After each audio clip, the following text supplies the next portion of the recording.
Hey, it's Second. In this video, I'll cover why I've always built ROA Diana and the latest variation of the build. Our first variation was all the way back in Season 4, and it was ROA Lichbane, but luckily I quickly realized that ROA Nash was way better. Unfortunately, we can't go ROA Nash anymore because they cut her passive from 0.8 to 0.5 after a buff already, so I don't think that's going up anytime soon. And they've really promoted building health on the champion because of her W and ult, how they work now after the rework. So our last variation before this one was actually Roa into Cosmic Drive. The item used to give you an extra 40 AP after proccing 3 abilities, which Dyna does very easily, and it would give you movement speed. It was basically Phase Rush and Electric combined, and it gave you health and a lot of CDR, which is really good with Roa since the item doesn't have CDR. So that build was actually really good, but it only lasted a short while before they reworked the item since then. So now the variation is Roa into Riftmaker, which we'll get into a second. But the reason we've always built it is because you just need it to lane. And Dyna's big strength is her ability to, one, burst a little bit, but to push. And especially at level 5, she can 2Q the range creeps and basically push the entire wave extremely fast, tied with her passive too. She can just get the wave out, and that's the main thing you're looking for as a mid laner. You want prio, and you want to be able to push the waves quickly and easily and safely. So that's really the main reason. Also, you just can't lane into any matchup if you're not building Roa. The only way you can do it really is, like, if you want to rush Lichbane or something, you have to go phase rush. That way you can actually safely kind of go for the trade right when you get back to lane. Because otherwise that's where you have to do if you're going Lichbane or Storm Surge or something like that. And with Electro, it's just way too hard to pull off. It's too risky. Although they added Home Guard boots, you can try it a little safer now, even without mana. And we'll get to the runes later. But yeah, if the jungler's playing around mid, you just won't be able to, and any poke will just stick way too hard on the champion. Any Victor E, any ability Ari, they'll just out trade you. You won't be able to go for the all-ins. They'll be able to win the all-ins. That's why you really need the Roa to be able to push. Also, once you get past laning phase, past 14 minutes, that's where Dyna also really shines if you go Roa, because you can play for the side lane, and one of her biggest strengths, especially since they buffed her passive monster ration damage, is to take camps, control the side lane, get the push down there, and win a lot of the matchups one-on-one, which you need the mana and health to be able to do. And you're also just really annoying around mid lane first when you're taking the enemy raptors. You're really putting pressure on the enemy jungler. And yeah, you just have a lot of pressure on the map, and it's pretty consistent and safe. But yeah, you need the Doran's Ring to start out because you need the extra AP to be able to QQ the range creeps, which you weren't able to do for a long time unless you had absolute focus. Luckily, Doran's Ring has 18 AP now, which is enough to do it without any help from runes. Then Dark Seal just became one of the best items in the game, so I do like rushing. I used to just rush Roa so we can get even earlier, but even with Dark Seal thrown in here, you can still get Roa by 8 minutes pretty consistently actually. So we can throw in the Dark Seal, and then you want the health first. You want to be able to be as safe as possible. So you grab the Ruby Crystal first, then the mana, and then ideally Blasting Wand, which is easy to do in some melee matchups. But again, if they have a poke mage, or just any mage, you want Catalyst before Blasting Wand a lot. And then you finish Roa, and then you can worry about boots. But sometimes you throw in boots before then. Luckily, or unluckily, Roa's become really popular now because of the Ari build, but she goes Roa Leandries, which you can't do as well in Dyna because you don't go CDR boots naturally. Dyna likes Pen or Extra Mar and Tenacity. Pen boot is really good on Dyna though, unlike Ari. So most of the time you're going Pen boots unless they're AP mid jungle, then you're going Merc Treads. But yeah, the second item now is Riftmaker. The other thing that also became really popular on Dyna jungle was Landry's into Riftmaker, and this is basically the same thing, just with Roa. Luckily, Roa's even cheaper, you get to the spike even faster. And Treasure Hunt will help out with that later too, which we'll get into.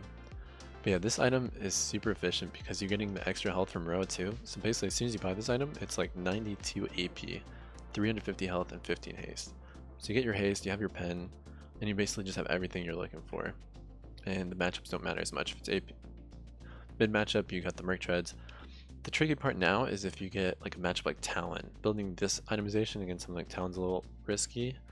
Sometimes you might have to go Hourglass second, but against a champion like Talon, you're fighting right away, so the haste isn't as important. So that's kind of how you deal with some of those 80 matchups that are a little trickier to do with this build. But that's always been the case. This build really shines against AP champions. You'll be able to out sustain and out DPS most AP champions with their passive and just with the quick trades that you can do with the runes that we'll get into later.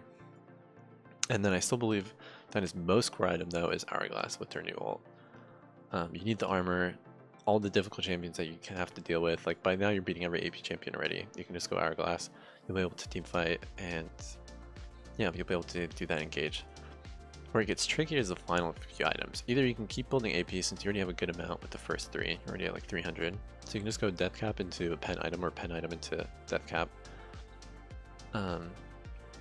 Or you can go for a tankier option. The pen items are also really hard to choose because all 3 are very viable. If they have a ton of Amara, you can go Void Staff. They just buffed Crypt Bloom, so it's 20 haste, and you get the pen right away, which I like, and Dinah still bursts your champion.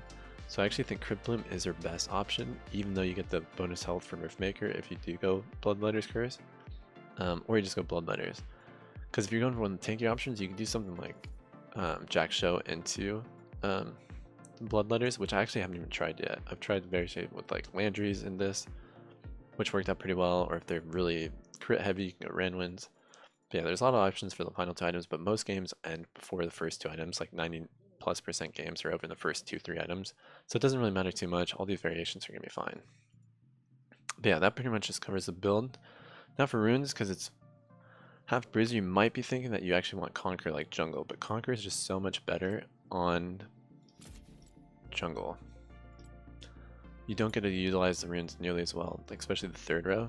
Oops.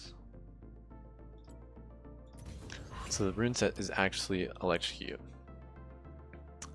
Finally now, because I used to never run it because it used to be so inefficient on Dyna, especially because of the 3rd and 4th row. But they finally fixed that because they added all the damage that you were getting from Eyeball Collection, which was unrealistic on Dyna anyways, onto Electrocute. The base damage is now 70, so it's really strong early game damage. And it's also base damage, so just going, you don't need as much damage from item because you're getting so much from Electrocute.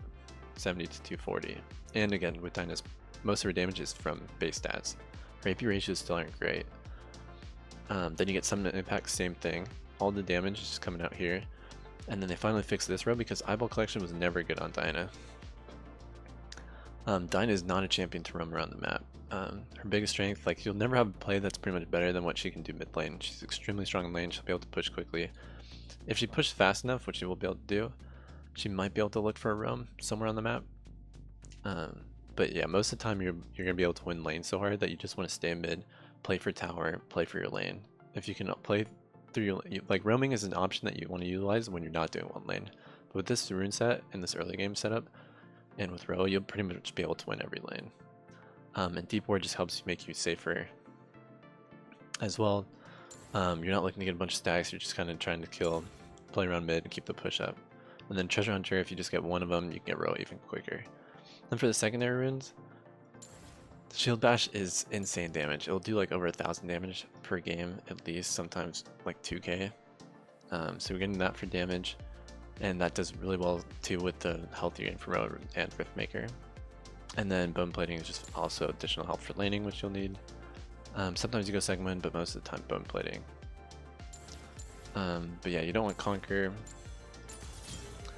The mana here just isn't enough. All these runes just work way better in jungle. Like Cube, or yeah, even if you go Last Stand, just isn't enough help. Like, it's so hard to outcompete what you can do with Electrocute at 70 base to start with Conquer. Like, it just won't happen. And then, yeah, one thing everyone else is doing with Dyna is going like Manifold Band, Scorch or something. But then you might as well go, you'll get more damage, go in Phase Rush, and this will keep you safe, and then you can go some of the pen and burst your builds. I still like this option too. But yeah, the best option is now actually Electrocute with Resolve Secondary. But yeah, I hope this is helpful. If you have any questions, leave them in the comments, and thank you so much for watching. Let me know how it goes.